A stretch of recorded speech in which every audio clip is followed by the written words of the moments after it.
இப்போது again coming back to the audition tape business, இது வந்து இதில் ஏதாவது ஒரு சீன் எழுதும்போது எனக்கு என்னோட நடிப்போட இந்த பரிமாணத்தை நான் காமிக்கணும், இல்லை அந்த டைமென்ஷனை காமிக்கணும், அந்த மாதிரி ஏதாவது ஒரு nothing ஸ்கிரிப்ட் வந்து natural script only for the you didn't say like I want to do a crying scene, I want to do no அந்த மாதிரி no sir no. நான் சொன்ன மாதிரி தான் சார், எனக்கு நான் எந்த மாதிரி படங்கள் பார்த்து எனக்கு ரொம்ப பிடிச்சி பழகுறேனோ அந்த படங்களுடைய இன்ஃப்ளூயன்ஸ் இருக்குல்ல சார், டு பி ஆனஸ்ட். அப்போ என் லைஃப், அதாவது என் பசங்க லைஃபு, என்னோடய லைஃப்லேருந்து எடுத்த கலெக்டிவான ஸ்டோரிஸ் தான் அது. ஸோ அப்படி வரும்போது இது எல்லார் லைஃப்லையும் நடந்திருக்கும்லன்னு நான் எடுத்து வைக்கிறது தான். எல்லாரும் லைக் எவ்ரிபடி வில் கெட் கனெக்டட்ன்ற மாதிரி. நத்திங் வாஸ் லைக் நான் இந்த சீனில் வந்து சூப்பராக அழுவேன், இங்கே நல்லா ஆடுவேன், இங்கே அந்த மாதிரி எதுவுமே வைக்கல சார். ஆர்கானிக்காக இருந்துச்சு. டு பி ஆனஸ்ட், படத்தில் நீங்கள் பார்த்துருப்பீங்க ஃபைட் இருக்குன்னு, அந்த கதைக்கு அந்த ஃபைட் தேவைப்படலன்னா நான் வச்சிருக்கவே மாட்டேன் சார். ஜஸ்ட் அதுவும் ஒரு ஃபைட் கோரியோகிராஃப் மாதிரி இல்லை, ஒரு லூஸாக ஒன்று இருக்குது. ஆமாம் சார், ஸ்கூலில் எப்போவுமே நேச்சுரலாக ஒரு ஃபைட் எப்படி நடக்குமோ அந்த மாதிரி கம்போஸ் பண்ணதான். அது கலையண்ணனுக்கு தான் தேங்க் பண்ணேன். I told him. ஸோ அந்த மாதிரி நான் என்னை ஹீரோவாக காமிச்சிக்க நான் என்னென்ன பண்ணுறேன் நான் பண்ணவே இல்லை சார். இந்த கதைக்கு எது தேவை, இந்த கதை எதுக்கு நல்லா இருக்குமோ, வேறு audience will get entertain was the only purpose. So இந்த படத்தில் நீங்கள் will you call yourself the protagonist or will you call yourself the hero? Sir எனக்கு ஓப்பனாக சொன்னால் ப்ரொட்டாகனிஸ்ட்க்கும் ஹீரோக்கும் டிஃப்ரென்ஸே தெரியல சார். நீங்கள் எக்ஸ்பிளைன் பண்ணால் மேபி நான் இல்லை, ஹீரோனா எனக்கு பேசிக்கலி கொஞ்சம் ஹீரோயிக்காக இருக்கும். Okay sir. ப்ரொட்டாகனிஸ்ட்னா அவர் மூலமாக கதை நகரும். Protagonist sir, the whole film is a character driven film. அதான் அந்த பையனோட லைஃப் தான், அவன் என்னவா இருக்கான், எப்படி இருக்கான், என்னவா ஆறான்றது தான் sir. So I think he is a protagonist. So this is, நீங்கள் லவ் ஸ்டோரின்னு சொன்னாலும் லவ் இருக்குது, பட் இது வந்து பேசிக்லி ஒரு கம்மிங் ஆஃப் ஏஜ் ஸ்டோரி. ஆமாம் சார். உங்களோட favourite coming of age stories எது? பிரேமுலு சார். பிரேமுலு. ஆமாம் sir. I really love because அந்த படம் எனக்கு அவ்வளோ கான்ஃபிடென்ஸை கொடுத்துச்சு சார். எப்படி கொடுத்துச்சுன்னா, ரொம்ப ட்விஸ்ட் அண்ட் டர்ன்ஸ் கிடையாது.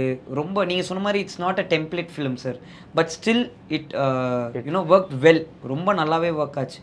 காரணம் என்னென்னா சிம்பிள் லைன், பட் எல்லா லைஃப்லையும் கனெக்ட் ஆகிற ஒரு விஷயம் இருந்துச்சுல சார். ஸோ ஐ தாட் இந்த மாதிரி நம்ம பண்ணணும். Like it was very promising sir. It was அவ்வளோ பேருக்கு அது இம்பேக்ட் பண்ணனால தான் many suggested me and many told me to do a film like Premalu. So இந்த படத்தோட ஒரிஜின் வந்து பிரேமலு மாதிரி ஒரு படம் பண்ணணும், அதான் ஆரம்பம். பிரேமலு ஃபீல்ஸில் ஓகே ஃபீல்ஸில் இப்போ நீங்கள் சொல்கிற மாதிரி ஒரு கம்மிங் ஆஃப் ஏஜ் மலையாளத்தில் பிரேமலுவாக வந்த மாதிரி தமிழில் ஒரு கம்மிங் ஆஃப் ஏஜ் லவ் ஸ்டோரியை வேர் நம்ம ஊர் ஆடியன்ஸ்க்கு கனெக்ட் ஆகிற மாதிரி ஒரு படம் மெயினாக பண்ணணுன்ற பெர்ஸ்பெக்டிவில் வந்தது தான் சார். அது it was a love today. Premalu Attakathi was a big influence for me to do this films. Right. நீங்கள் இது சொன்னீங்கல்ல, பாலு மகேந்திரா ரொம்ப பிடிக்கும், அழியாத கோலங்கள்னு ஒரு படம். ஆமாம் சார். அதுவும் ஒரு கைண்ட் ஆஃப் கம்மிங். ஆமாம் சார். ஆமாம் சார். ஸோ அந்த டைமில் அது அப்பா, ஏன்னா நான் இந்த மாதிரி படங்கள்லாம் எனக்கு அப்பா கிட்டேருந்து தான் சஜஷன்ஸ் வரும். ஸோ நீங்கள் சொன்ன மாதிரி அந்த கம்மிங் ஆஃப் ஏஜ் ஒரு டைம் பீரியட்லேயும் அந்தந்த டைமுக்கு எப்படி ஒரு கம்மிங் ஆஃப் ஏஜ் ஃபிலிம்ஸ் இருந்ததுன்றதும் it was a big influence for me sir. So இப்போ வந்து உங்கள் ஜேர்னியில் இப்போது நீங்கள் நடிக்கணும்னு நீங்கள் சொன்னீங்கல்ல, சினிமா தவிர எனக்கு ஒன்றுமே தெரியாது அப்படின்ட்டு.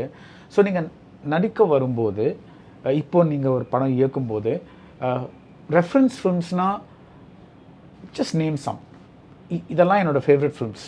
பொல்லாதவன் sir. Okay, Polladhavan was my big influence. Okay, like even though வெற்றிமாறனுக்கே வந்து அந்த படம் வந்து கொஞ்சம் நிறைய வீக்னஸஸ் சொன்னாலும் எனக்கு வந்து ஆஸ் எ ஹீரோ எனக்கு அந்த மாதிரி ஒரு படத்தில் நம்ம லைஃப்பில் நடிச்சிடணும் அப்படின்ற ஒரு you want to to proper action. Yes sir. அந்த படத்தில் ஆக்சுவலாக நீங்கள் பார்த்தீங்கன்னா சார், அப்பா பையன் எமோஷன் இருக்கும், லவ் இருக்கும், கடைசியில் ஒரு பெரிய இருக்கும். லைக் அது வந்து ஒரு அந்த அந்த அந்த டுவர்ட்ஸ் த பைக்குக்கான ஒரு ஆக்ஷனாக தான் இருக்கும் சார். ஆக்ஷன் பண்ணுறேன் பாருங்கன்னு இல்லாமல் ஒரு கதையோடு இருக்கும்ல சார். அந்த மாதிரி I love to do films like Polladhavan மாதிரி ஒரு பெரிய இதே எனக்கு இருந்துச்சு sir. And obviously like I told you, Attakathi was my beautiful film. சூப்பராக இருக்கும் சார். அது வந்து அந்த படத்தை ஆடியன்ஸ் ரிசீவ் பண்ணது தான் சார் எனக்கு கான்ஃபிடென்ஸு. இப்படி ஒரு படத்தை வந்து அன்றைக்கி அவ்வளோ கொண்டாடி இருக்காங்க. ஏன்னா நம்ம அது நிறைய பார்த்தோம்ல சார், இந்த படம் ரிலீஸே பண்ண முடியாத டைமில் இருந்துச்சு, நோ ஒன் பிலீவ்ட் அப்படின்னு. நான் நிறைய வாட்டி திரும்ப அட்டகத்தியை போட்டு பார்த்தது தான் அதிகம் சார். அது அண்ட் யாரடி நீ அண்ட் ஜஸ்ட் இன்டரப்ட், எனக்கு அந்த சில சமயம் ஒரு கேரக்டரில் ஒரு ஆக்டர் அப்படியே பொருந்துவாங்கல்ல. ஸோ இந்த அட்டகத்தியில் இந்த தினேஷ் அந்த character I can not, he was just so perfect. யாரையுமே யோசிச்சே பார்க்கல சார். எனக்கு வெற்றி சார் எப்போவுமே சொல்லுவார் சார், ஒரு நல்ல ஆக்டர்ன்ற நேம் யார் வேணாலும் வாங்கிடலாம், பட் இந்த ஆக்டரை தவிர இந்த கேரக்டர் யாருமே பண்ண முடியாதுன்ற நேம் தான் கஷ்டம்னு. தினேஷ் அண்ணனை தாண்டி அதை யாரையுமே யோசிக்கவே முடியாது சார். நான் நிறைய வாட்டி நடிச்சுலாம் பார்ப்பேன் சார் அந்த மாதிரி, பட் அவர் பண்ண ஒன்று இருக்குல்ல சார், அது அவ்வளோ அது ப்ராப்பராக இப்படி ஒரு பையன் வந்து இருந்தால் நம்ம லைஃப்பில் அப்படி ஒரு ஃப்ரெண்டு இருந்தாலே அவ்வளோ ஜாலியாக இருக்கும் சார், அப்படி ஒரு ஜோனில் இருக்கும். ஸோ அந்த ஃபிலிம் யாரடி நீ மோகினி, இந்த மாதிரியான ஃபிலிம்ஸ் வந்து லைக் எனக்கு எங்கள் அப்பா எப்போவுமே சொல்லுவார் சார், ஒரு படம் பார்த்துட்டு ஒரு ஆடியன்ஸ் அழுதுட்டு வந்தாங்கன்னா அந்த படத்தை இன்றைக்குமே லைஃப்பில் மறக்கவே மாட்டாங்க, அது இன்றைக்குமே வெயில்லேருந்து எல்லாமே ஞாபகம் இருக்கும் மைண்டில். அந்த மாதிரி ஒரு இம்பேக்டை எல்லா படமும் கொடுக்க முடியாது, ஆனால் ஏதோ ஒரு படம் ஒருத்தங்க லைஃப்பில் கொடுத்துருன்னு. அசுரன் கூட அந்த மாதிரி எல்லாருக்கும் இதுன்னு. ஸோ இந்த மாதிரியான படங்கள் வந்து I watch it again and again and I always wanted to deliver it in my, நான் அதை எப்படி பார்க்குறேன், நான் அதை எப்படி பண்ணணும்னு நினைக்கிறேன்.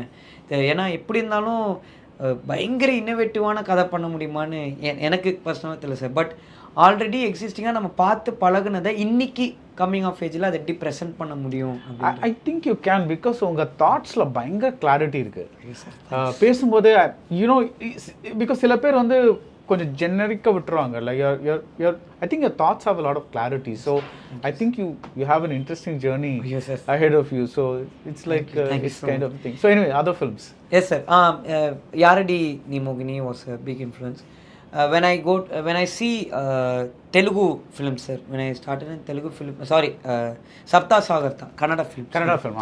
Sapta Sagartha was that film ரொம்ப பாதிச்சல உங்களை? இல்ல சார், எனக்கு ரொம்ப பாதிச்சிருச்சு. ஏன் என்ன ரொம்ப பாதிச்சிருச்சுனா சார், நான் அந்த டைரக்டரோட இன்டர்வியூஸும் பார்த்துருக்கேன், அந்த ஹீரோவோட இன்டர்வியூஸும் அவ்வளோ லவ் டுவர்ட்ஸ் சினிமா இருந்தால் மட்டும் அவரோட அந்த பேஷன் தான் சார். எனக்கு எப்படி இருந்துச்சுன்னா சார், நான் சொல்கிறேன்ல சார், சினிமா தான் எனக்கு எல்லாமேன்றது வந்து it's not just to earn money sir, எனக்கு I want to contribute something. And இந்த லவ்வை வந்து இதில் ஒரு கிக் இருக்குல்ல சார், இதோடைய ஒரு ஃபீல். எங்கள் அம்மாகிட்ட நான் எப்போவுமே சொல்லுவேன், எங்கள் அம்மா சொல்லுவாங்க, நல்லா சமைச்சு சாப்பிட்டதுக்கப்புறம் நான் சூப்பராக இருக்குன்னு சொன்னேன்னா எங்கள் அம்மாவுக்கு அவ்வளோ ஹாப்பியாக இருக்குமா. அந்த மாதிரி தான் இது சார், ஒரு படம் நம்ம பண்ணி அதை நம்ம அவ்வளோ கேரி பண்ணி, ஏன்னா each and every thing we enjoy no sir when we see. So அந்த மாதிரி அவரோடைய இன்டர்வியூஸ்லாம் என்னை ரொம்ப வந்து இட் வாஸ் லைக் சே இந்த மாதிரி தான் பண்ணணும், நம்ம இந்த மாதிரி தான் இருக்கணும், நம்ம வேறு எதை பற்றியுமே யோசிக்கக்கூடாதுன்ற மாதிரி. And that heroes belief towards the script and dedication. So அந்த படத்தோடைய தாக்கம் வந்து எனக்கு ரொம்ப அதிகம் சார். அண்ட் கும்லாங்கி நைட்ஸ், அது வந்து அந்த மாதிரி ஒரு படம் திரும்ப வருமான்ற மாதிரி நான் நிறைய யோசிச்சிருக்கேன் சார். ஏன்னா ஒரு அந்த director is doing second film எனக்கு வந்து அவ்வளோ எக்ஸைட்டிங்காக, I am really looking forward for that films. ஏன்னா எனக்கு இப்போ வரைக்கும் சார் கும்பலாங்கி நைட்ஸோடைய ஒரு சின்ன சாங் கூட இட் டேக்ஸ் மீ சம்வேர். நான் என்னுடைய எல்லாத்தையுமே மறந்துடுவேன் சார், என் லைஃப்பில் என்ன நடந்தாலும் நான் மறந்துடுவேன். நான் தனியாக ஒரு கார் டிரைவ் போனேன்னா எனக்கு கும்பலாங்கி நைட்ஸோடைய சாங் தான் எனக்கு அவ்வளோ பெரிய பீயிங் அ பார்ட்னர் மாதிரி எனக்கு ஒரு இதுவாக. ஸோ இந்த மாதிரி படங்கள் வந்து I want to do and I also want to ஆக்ட்ன்ற மாதிரி சார். ஸோ பேசிக்லி நீங்கள் கொஞ்சம் சீரியஸான பர்சன் சார், பிகாஸ் நீங்கள் வந்து நீங்கள் சொல்கிறீங்க நான் ரொம்ப ஜாலியான இது அப்படின்ட்டு, பட் நீங்கள் சொல்கிற படங்கள் எல்லாமே ரொம்ப சீரியஸான படங்கள். எனக்கு ஜாலினா நான் எப்படி, எனக்கு வருத்தப்படாத வாலிபர் சங்கம் மாதிரி படம் பண்ணணும்னு ஆசை இருக்குது சார். பட் அப்படியே அந்த நீங்கள் சொன்ன மாதிரி கும்பலாங்கி நைட்ஸ் மாதிரி எனக்கு 2 படமும் எக்ஸ்ப்ளோர் பண்ணணுன்ற ஆசை இருக்குது. ஸோ அது லைட்டர் ஃபிலிம்ஸ்னால் என்ன சொல்லுவீங்க? Sir Thiruchitrambalam. Okay, actually that's okay. இல்லை, எனக்கு லைட்டர் ஃபிலிமாக நான் இப்போ நான் லைட்டர்னு எடுத்துக்கிற ஜோன் எப்படின்னா சார், ரொம்ப நம்மளை போட்டு இது பண்ணாமல் அப்படியே ஜாலியாக நம்மளை மூவ் பண்ணி கொண்டுட்டு போகிற மாதிரினா, இப்போது எனக்கு லவ் டுடே ரொம்ப பிடிச்ச படம் சார். நான் ரெஃபரன்ஸ்க்கு இந்த படத்துக்கு மியூட்டில் போட்டு ஒரு லேர்ன் பண்ணணும் அப்படின்னு சொன்ன டைமில் நான் பார்த்த படம் லவ் டுடே எனக்கு பர்சனலி.